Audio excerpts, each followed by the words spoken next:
Bismillahirrahmanirrahim. Bismillahirrahmanirrahim. Assalamualaikum warahmatullahi wabarakatuh. Alhamdulillah rabbil alamin. Wassalatu wassalamu ala ashrafil anbiya'i wal mursalin wa ala alihi wa ashabihi ajma'in. Para pemirsa sekalian rahimakumullah, alhamdulillah segala puja dan puji milik Allah Ta'ala. Salawat salam sejahtera kita doakan semoga tercurah senantiasa kepada manusia pilihan Nabi Allah Muhammad sallallahu alaihi wasallam, keluarga, sahabat dan para pengikutnya yang setia hingga akhir zaman, dan semoga kita termasuk di dalam umatnya yang senantiasa dirahmati Allah Ta'ala. Saudara sekalian rahimakumullah, di dalam Al-Quranul Karim kita sering mendapati gambaran-gambaran yang begitu akurat dan begitu mengesankan mengenai kehidupan di akhirat kelak nanti. Dan gambaran-gambaran itu tidak hanya yang berkenaan dengan kenikmatan jannah, syurga, tetapi juga mencakup gambaran yang mengerikan, kesengsaraan dan penderitaan para penghuni neraka. Nah, saudaraku rahimakumullah, ternyata di antara gambaran yang Allah berikan di dalam Al-Quranul Karim, khususnya mengenai ahlun nar, para penghuni neraka, adalah gambaran mengenai bentuk-bentuk penyesalan yang timbul di dalam diri para penghuni neraka itu. Dan di antara penyesalan tersebut, salah satunya yang sangat mencolok adalah penyesalan yang disebabkan karena kekeliruan di dalam menyerahkan ketaatan sewaktu di dunia. Di dalam surah Al-Ahzab ayat ke-66 hingga 68 kita jumpai penggambaran Allah Ta'ala sebagai berikut. A'udzubillahi minasyaitonirrajim. Yauma tuqallabu wujuhuhum fin-nari yaquluna ya laitana ata'na Allah wa ata'na ar-rasula wa qalu rabbana inna ata'na sadatana wa kubara'ana fa'adalluna as-sabila rabbana atihim dhi'afaini minal 'adzabi wal'anhum la'nan kabira. Artinya, pada hari ketika muka mereka dibolak-balikan di dalam neraka, para penghuni neraka itu berkata, alangkah baiknya andai kata kami taat kepada Allah dan taat kepada Rasul. Lalu mereka berkata, ya Rabb kami, sesungguhnya kami telah mentaati para pemimpin dan para pembesar kami, lalu mereka menyesatkan kami dari jalan yang benar. Ya Rabb kami, timpakanlah kepada mereka azab 2 kali lipat dan kutuklah mereka dengan kutukan yang besar. Shadaqallahul azim. Saudaraku rahimakumullah, ini adalah sebuah episode yang sangat mengenaskan. Episode penyesalan para penghuni neraka disebabkan disalokasi ketaatan sewaktu di dunia.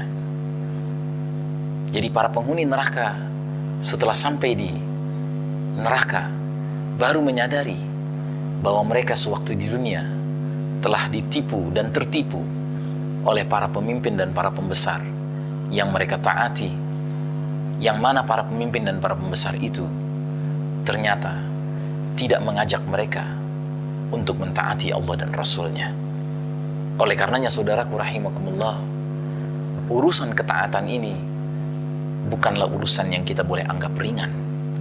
Jangan hendaknya kita mentaati seseorang kalau kita tidak benar-benar mengerti ke arah mana orang ini akan mengajak kita.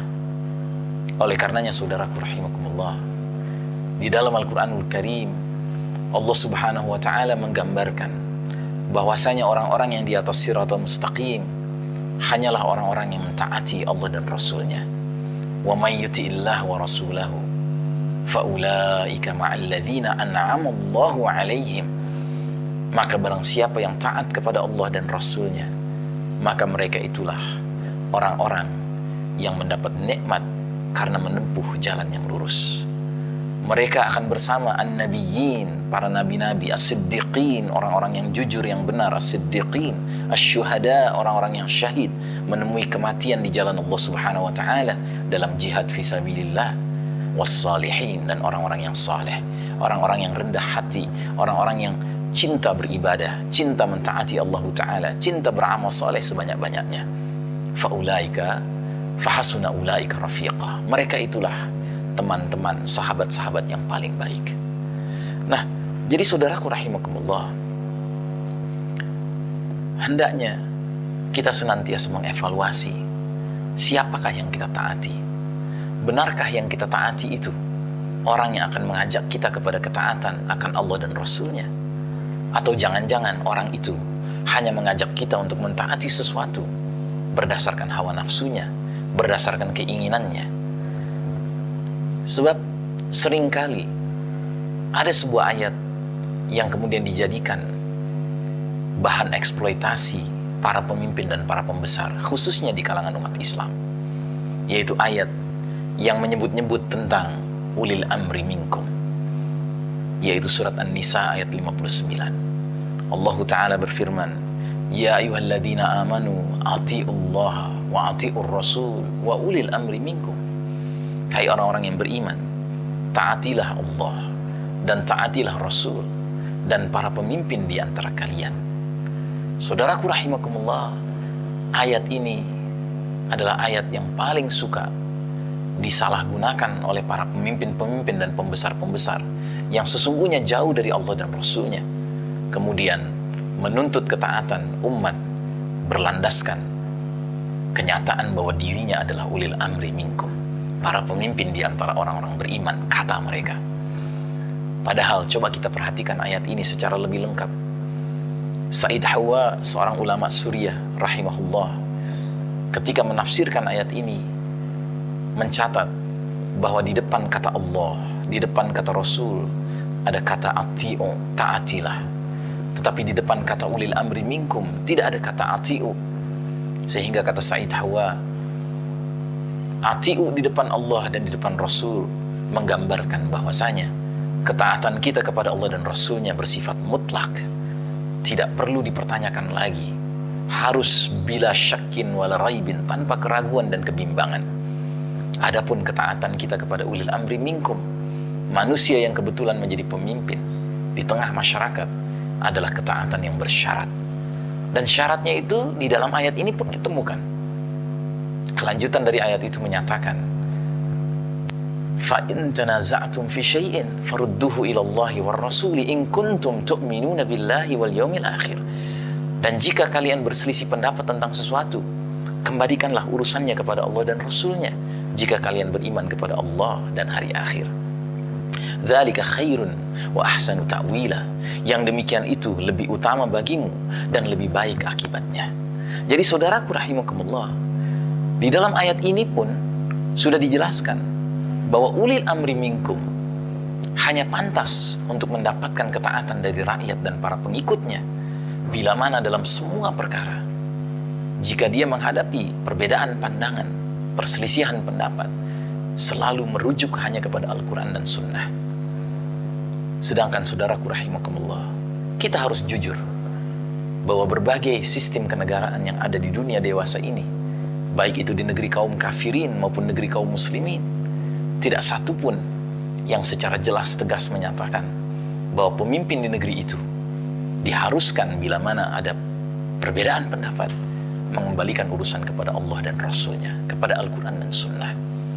Dengan kata lain, pada hakikatnya dewasa ini tidak ada yang layak untuk mengaku-ngaku dirinya sebagai ulil amri minkum. Tidak ada yang layak untuk ditaati sebagai ulil amri minkum, karena pada hakikatnya mereka tidak mau mengembalikan urusan kepada Al-Quran dan Sunnah. Nah, oleh karenanya di dalam kesempatan yang lain Allah Subhanahu wa ta'ala sampai menggambarkan, yaitu dalam surat Ibrahim ayat 21. Allah berfirman, wa barazu lillahi jami'an faqala ad-du'afa'u lilladzina istakbaru inna kunna lakum taba'an fahal antum mughnuna 'anna min 'adzabillahi min syai'. Qalu law hadana Allahu lahadainakum sawa'un 'alaina ajazi'na am sabarna ma lana min mahis. Dan mereka semuanya di padang mahsyar akan berkumpul menghadap kehadirat Allah Ta'ala. Lalu berkatalah orang-orang yang lemah kepada orang-orang yang sombong, sesungguhnya kami dahulu adalah para pengikut kalian, maka dapatkah kalian menghindarkan daripada kami azab Allah walaupun sedikit saja? Mereka menjawab, seandainya Allah memberi petunjuk kepada kami, niscaya kami dapat memberi petunjuk kepada kalian. Sama saja bagi kita, apakah kita mengeluh ataukah bersabar? Sekali-kali tidak ada tempat bagi kita untuk melarikan diri. Na'udzubillah min dzalik. Ad-du'afa yang dimaksudkan dalam ayat ini, kata Said Qutb dalam kitab tafsir fi Dilalil Qur'annya, adalah kaum yang lemah, yang menjadi pengikut, yang menjadi rakyat pada umumnya. Sedangkan astakbaru, ya kan, orang-orang yang sombong maksudnya adalah para pemimpin, para pembesar, yang mereka di dalam kepemimpinannya tidak pernah menjadikan hidayah, petunjuk Allah Ta'ala sebagai sumber kebijaksanaan mereka. Nah, oleh karenanya mereka, para pengikut ini yang lemah ini, mereka akan menyesal dan mereka akan menuntut pertanggungjawaban pada saat sudah terlambat, pada saat dimana ketika itu para pembesar itu sudah tidak sanggup menyelamatkan, jangankan para pengikutnya, sedangkan diri mereka sendiri tidak mungkin mereka selamatkan. Begitu juga kita jumpai dalam surat Al-Baqarah ayat 165, 166, 167. Walau yaral ladzina zalamu idh yarawna al-'adzaba anna al-quwwata lillahi jami'an wa anna Allaha syadidul 'adzab. Idh tabarra'a alladzina ittubi'u minal ladzina ittaba'u wa ra'u al-'adzaba wa taqatta'at bihimul asbab. Wa qala alladzina ittaba'u law anna lana karratan fanatabarra'a minhum kama tabarra'u minna kadzalika yurihimullahu a'malahum hasaratin 'alaihim wa ma lahum bikharijina minan nar. Artinya, dan jika seandainya orang-orang yang berbuat zalim itu mengetahui ketika mereka melihat siksa pada hari kiamat bahwa kekuatan itu kepunyaan Allah semuanya dan bahwa Allah amat berat siksaannya, niscaya mereka menyesal. Yaitu ketika orang-orang yang diikuti, yakni para pemimpin, berlepas diri dari orang-orang yang mengikutinya, yakni para rakyat, para bawahan, para anak buah, dan mereka melihat siksa. Dan ketika segala hubungan antara mereka telah terputus sama sekali, maka berkatalah orang-orang yang mengikuti, maksudnya para rakyat, seandainya kami dapat kembali ke dunia, pasti kami akan berlepas diri dari mereka, para pemimpin-pemimpin pembesar-pembesar itu, sebagaimana mereka sekarang ini berlepas diri dari kami. Demikianlah Allah memperlihatkan kepada mereka amal perbuatannya menjadi sesalan bagi mereka, dan sekali-kali mereka tidak akan keluar dari api neraka.